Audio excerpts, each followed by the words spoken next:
அன்பானவர்கள் அனைவருக்கும் இனிமையான மகிழ்வான வணக்கங்கள்.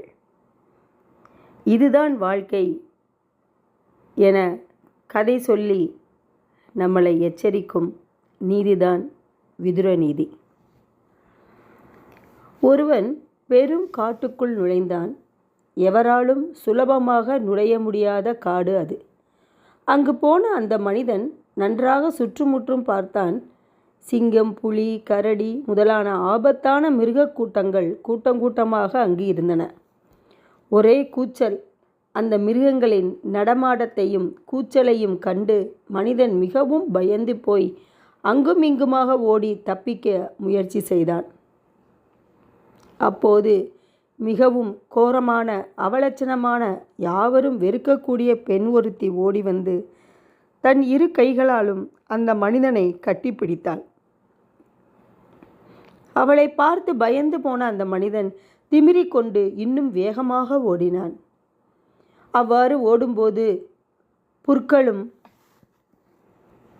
மறைந்திருந்த காட்டு கொடிகளும் மூடி மறைத்திருந்த பாலும் கிணறு ஒன்றில் தொபுக்கடீர்னு விழுந்தான். நல்ல வேளையாக கிணற்றுக்குள் நெருங்கி வளர்ந்திருந்த கொடிகளை பிடித்து கிணற்றுக்கு மேலே ஏறி ஒரு வழியாக தப்பித்து விடலாம் என்று ஏறுகிறான். அவன் மனமோ தடக் தடக் தடக் தடக் தடக் என்று பயங்கரமாக அடித்து கொண்டது. அப்பாடா, எப்படியோ தப்பித்து விடப் போகிறோம் என்ற எண்ணத்தில் கிணற்றில் தொங்கிய மனிதன் கீழே பார்த்தான். அங்கே அவன் காலடியில் பெரிய பாம்பு தலையை தூக்கியபடி பார்த்து கொண்டிருந்தது. தொங்கிக் கொண்டிருந்த மனிதன் அந்த பாம்பை பார்த்ததும் மேலும் நடுங்கினான்.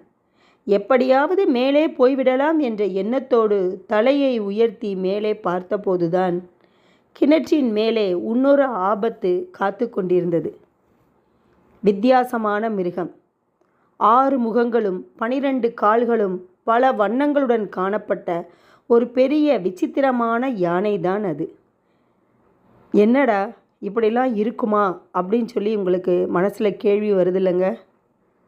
இந்த கேள்விக்கான பதில் நான் சொல்கிறேன். அந்த மனிதன் செய்வதறியது தெரியாமல் திகைத்து கொண்டிருக்க கரக் கரக் கரக் கரக் கரக்னு சத்தம் கேட்டது. பார்த்தால், என்னடா இப்படி சத்தம் கேட்கிறதே என்று பயந்து கொண்டு பார்க்கிறான். அவன் பிடித்து தொங்கிக் கொண்டிருந்த வேர்களை கருப்பும் வெளுப்புமாக இருந்த எலிகள் கடித்து அரித்து கொண்டிருந்தன.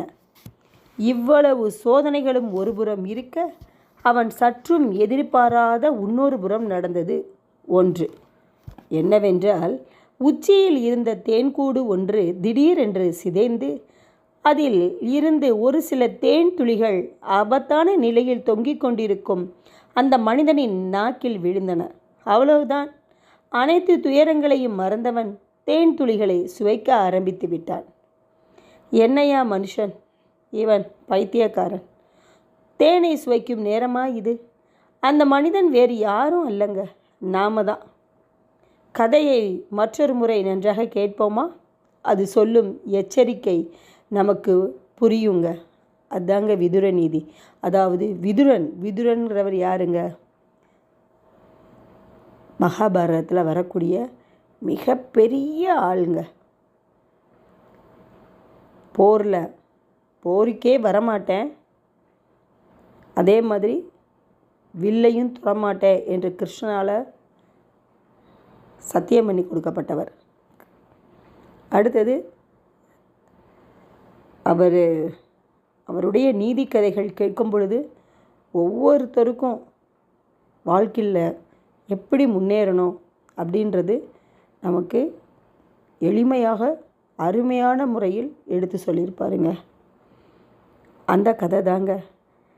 இதை கேட்குறவங்களும் ரொம்ப கொடுத்து வச்சவங்க, சொல்கிறவங்களும் ரொம்ப கொடுத்து வச்சவங்க தாங்க. இதில் அனைத்துக்குமே யார் காரணம் என்றால் கிருஷ்ணார்ப்பணம் என்று மட்டும்தான் என்னால் சொல்ல முடியும். கதையில் வரும் காடு என்பது சம்சாரக்காடு. பிறப்பும் இறப்பும் நிறைந்தது. காட்டில் உள்ள துஷ்ட மிருகங்கள் பலவிதமான நோய்களை குறிக்கும். அந்த நோய்களிலிருந்து தப்பித்து பிழைப்பதற்காக நாம் படாத பாடுபடுகிறோம். அந்த நோயினா என்னங்க? உடம்புல வர நோய் மட்டுமா? மனசில் வரக்கூடிய நோயும் நோய் தாங்க. கோரமான பெண் ஒருத்தி கட்டி பிடிக்கிறாள் என்று கதையில் பார்த்தோம் அல்லவா? அது வேறு யாரும் இல்லைங்க, முதுமை, கிழத்தனம் என்பதன் குறியீடு தாங்க அது. முதுமை நம்மை தழுவிக்கொள்கிறது. அதில் இருந்து தப்பித்து பிழைத்து ஓடலாம் என்று பார்க்கிறோம். ஆனால் உடம்பு நம்மை விடமாட்டேன் என்கிறது. கிணறு என்பது உடம்பை குறிக்கும். செயலற்று போய் அதில் விழுந்து விட்டோம். கிணற்றில் கீழே இருக்கும் பெரும் பாம்பு யமன். அவன் எல்லா பிராணிகளின் உயிரையும் வாங்கும் அந்தகன். மனிதன் பிடித்து கொண்டு தொங்குவதாக சொன்ன வேர்கள் நமக்கு உயிர் வாழ்வதில் இருக்கும் ஆசைகள். அதனால்தான் நாம் வாழ்ந்து கொண்டிருக்கிறோம். 6 முகங்கள் 12 கால்கள் உள்ள அந்த யானை ஒன்று பார்த்தோம் அல்லவா? அந்த யானை என்பது ஒரு ஆண்டு. 6 முகங்கள் என்பது 2 மாதங்களை கொண்ட 6 விதமான பருவங்களை குறிக்கும்.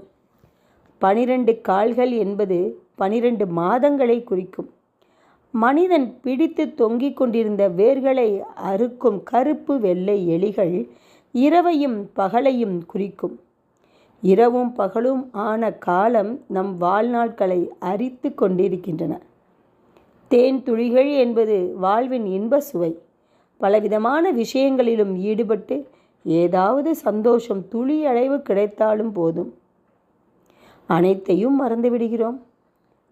அதாவது தப்பவே முடியாத நோய்கள், முதுமை, காலம் போன்றவற்றில் இருந்தெல்லாம் தப்பித்து விட்டதாக நாம் நினைத்து சின்ன சின்ன சந்தோஷங்களில் நம்மை மைமறந்து நிற்கிறோம். இப்படி தாங்க நம்ம வாழ்க்கை போயிட்டுருக்கு. இது நிதர்சனமான உண்மை. இதை யாருனாலையும் மறுக்கவே முடியாதுங்க. சந்தோஷம் கொஞ்சோண்டு கிடைச்சா கூட அதுதான் நிதர்சனம் என்று வாழ்ந்து வருகிறோம். என்றைக்குமே பொய் சுவையாக இருக்குங்க, உண்மை கசப்பாக இருக்கும். ஆனால் உண்மையை புரிந்து கொள்ள வேண்டும் என்றால் நமக்கு அனுபவங்கள் தேவை. அனுபவம் மிகுந்த பெரிய வலியை உண்டாக்கியது. ஆனால் நம் முன்னோர்கள் அந்த வலியை தாங்கிக் கொண்டுதான் அனுபவத்தை பெற்றார்கள். ஆனால் இக்காலகட்டத்தில் இருப்பவர்களுக்கு அந்த அனுபவ பாடத்தை சொன்னால், புரிந்து கொண்டால் புரிந்தவர்கள் வாழ்க்கையில் ஜெயிக்கிறார்கள். வாழ்க்கையில் சந்தோஷமாகவும் அமைதி பூங்காவாகவும் வாழ்கின்றார்கள். அந்த அனுபவ பாடங்களை நாம் கேட்காமல் போய்விட்டால் அவதிப்பட வேண்டிய நிலைதான் என்று கூறி, விதுர நீதி அடுத்த பகுதியில் உங்களை சந்திக்க வருகிறேன். நன்றி, வணக்கம். வாழ்க வளமுடன், வாழ்க வையகம். இந்த வீடியோ உங்களுக்கு பிடிக்கும்னு நினைக்கிறேன்.